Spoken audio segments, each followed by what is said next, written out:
कौन के बोल पे उड़ेलू करे जा बाते बाते में हमर सन के ला भेजा कौन रे कौन के बोल पे उड़ेलू करे जा बाते बाते में हमर सन के ला भेजा। अच्छा हमरा से माफिया का बरिया रे हो बरिया रे हो सुना सबके अपाची हमार वाला थार हो सारा रंगदार के भतार हमारी यार हो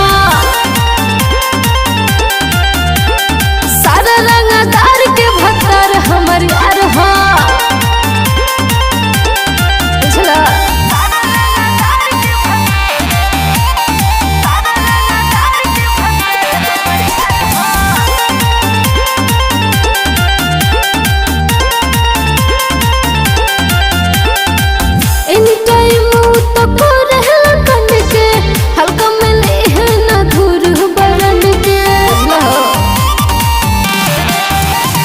मिनट में रोक दिला ससरा हो। अच्छा? हम होई ये जान बादम असरा हो बुझले झूठो के चर्चा करेलू खून खारे हो करेलू खून खारे हो।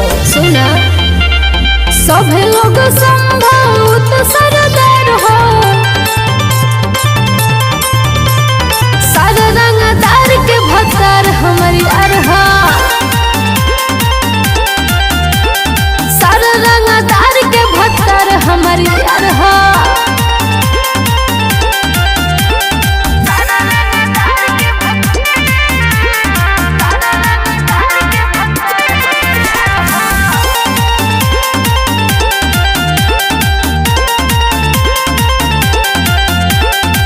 राजा रितेश के बटे हो जलवा चौबे भाई के उखड़े न बलवा